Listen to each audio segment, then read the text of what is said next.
Hello, Jawaafians. My name is Stephen. I'm the IELTS instructor over here.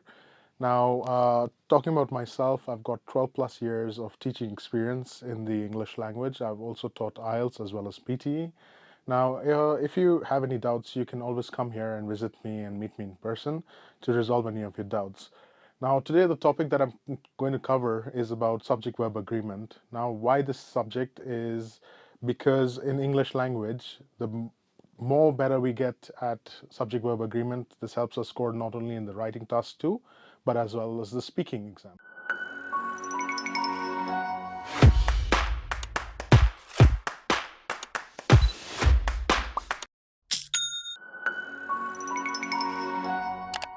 Okay, now talking about the English language, why subject-verb agreement? Like, it's the foundation of the English language to help us speak better and write better. Now, having said that, we can see the band descriptors in the writing task 2 says to show grammatical range and accuracy, which is one of the most crucial marking criteria in the writing task 2. And in the speaking task, it helps in the fluency as well as the coherence to make you sound much more confident as a person. Your answers will be much more structured. So that's the reason I'm here to cover this topic. Now, in English language, we have two types of subjects. One is a singular subject and one is a plural subject. The singular subject will never have an S behind it, whereas the plural subject will always have an S. Similarly, we have a verb. Verbs are of two types. One is the singular subject verb and one is the plural subject verb. The plural subject verb will never have an S at the end of it, whereas the singular subject verb will always have an S at the end. For example, the boy, singular subject, goes to the market. Here the verb is go. So we have the ES form of the verb at the end of it. So the verb that follows has an S at the end of it. Now, if I were to take the example of a plural subject, which is the boys, the boys go to the market. Now you can see in this case, the subject has an S behind it, boys, whereas the verb go does not have an S at the end of it. So the rule is very simple to understand. Now, having said that, let me just show you some of the commonly seen mistakes in the IELTS task. So even though it sounds like it's not a major error, we can see over here it says she go to school instead of she goes to school. Now, even though it does not sound such a major error in your speaking, it really impacts your score, and this causes a markdown, and hence your score drops down to not a desirable score. So having said that, let's jump into some of the simple rules that you can understand today. So like I mentioned, a singular subject takes a singular verb. Example, the student. In this case, it's a singular subject, though there's no S at the end of it. Studies, in this case, the verb being study has an S at the end. And the correct format would be the student studies hard.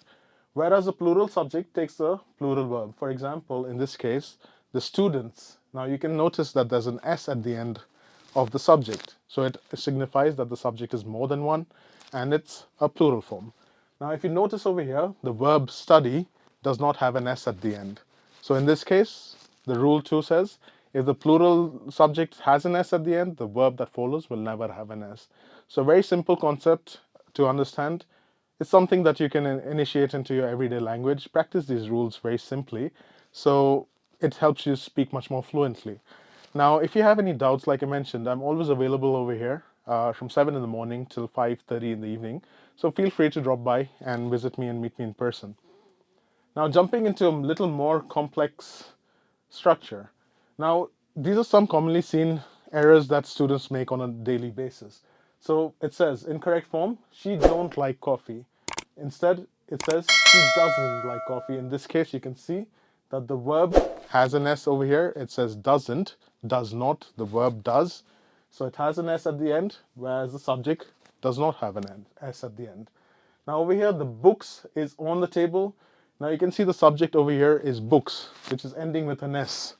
So in this case, the verb that follows should not have an S. Over here it says is. So the helping verb in this case is ending with an S. So this is the incorrect format. Whereas if you look at the correct version, it says the books, which is the subject ending with an S. And in this case, the helping verb are. So I hope the concepts are kind of getting to you. You're understanding the basics of English language. It will help you speak better, might help you even write better. Now let's jump into a little more complex structure. when we have subjects like pronouns, like indefinite pronouns, they are always considered singular. Even though we are targeting an entire audience, words like everyone, even though we're referring to the entire group of people, we will consider that group a singular entity. In this case, it says everyone loves. So everyone is the subject over here. We are considering it a singular entity, and hence the verb that follows will always have an S. So everyone loves learning English.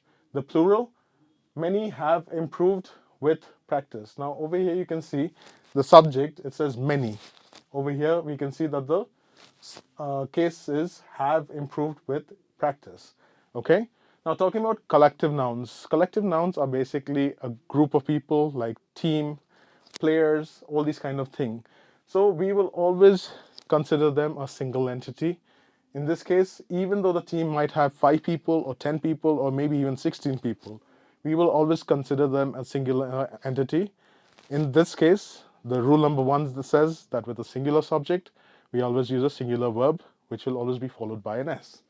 So in this case, the subject team, we're considering it a singular entity, and hence the verb that follows is ending with an S.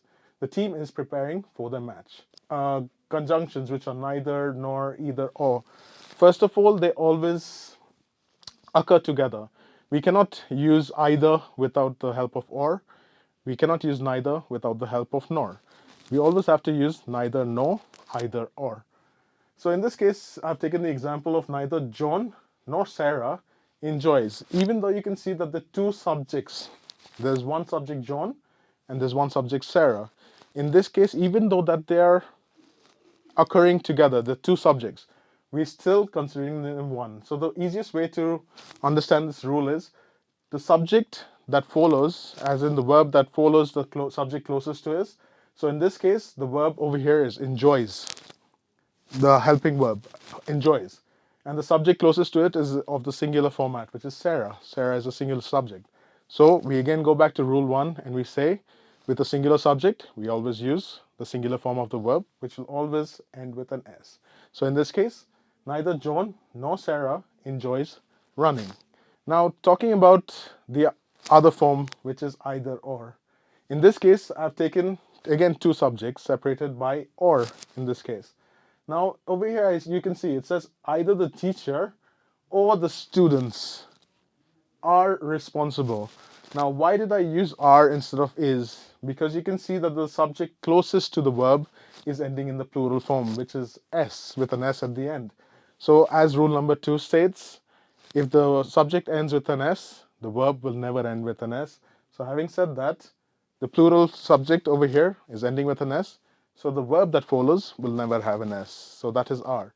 So yeah, like I said, to understand some more rules like this and to get to know a lot more about the IELTS structure as well as English language, please do visit us and do like and subscribe the video if you want to see more videos like this. Thank you again. Take care of you guys.